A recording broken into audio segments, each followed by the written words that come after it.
mo fẹ́ máa kí ọ adé ní kẹwúrà o ọlọ́jọ́ bíre wàgbó wà tọ́láyé.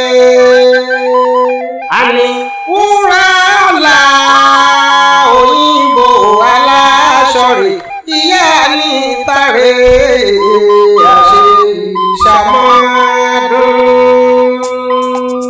ó yá nílé ọlọ́jọ́ bí wa tó ní olóríire Chief Mrs. Adéníkẹ́ Balógun ló tún lé lọ́dún.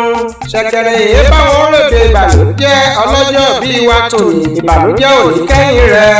ọdọọdún ni láàṣọ lógún ọdọọdún ni yeye èso lágbọ̀n lọ́dọọdún lewé abíyáyá ń so àádọ́ta. Chief Mrs. Adéníkẹ́ Balógun ọdọọdún lọ́lá rẹ̀ á máa lékún pẹ̀lú àlàáfíà gbogbo àyà.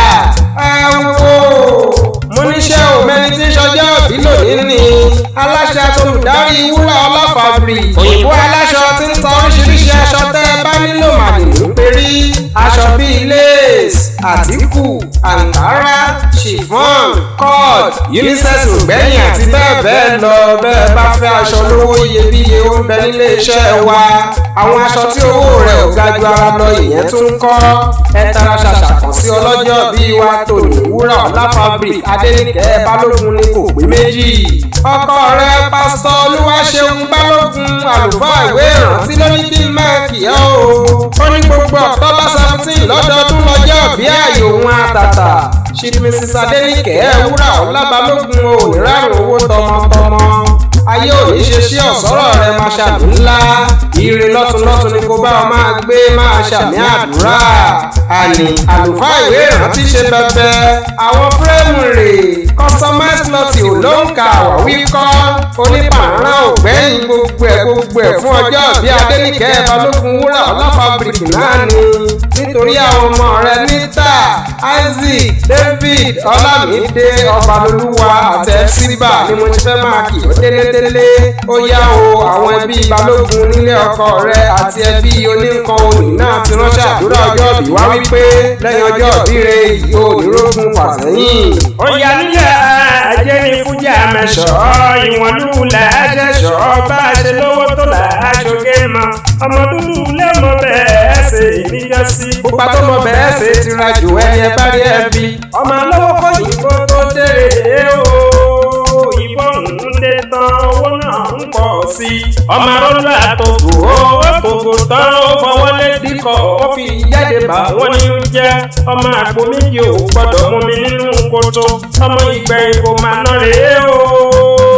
wọ́n ní bó bá dọjọ́ òru kánà máma wá bánà ọba wá òru láàgbé. ọmọ ní máa gbọ́n àyàjù Adéníkẹ́ lọ́mọ ní jí mẹ́ta bẹ́ẹ̀dì lẹ́kí.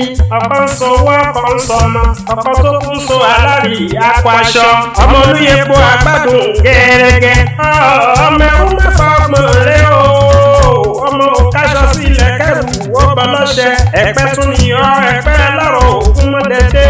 ọmọ níta máa jẹ́ kí máa jẹ èèyàn. ọmọ nígbò àbàtà lápò mọ́sàn-án gígùn gbọ́dọ̀ òru.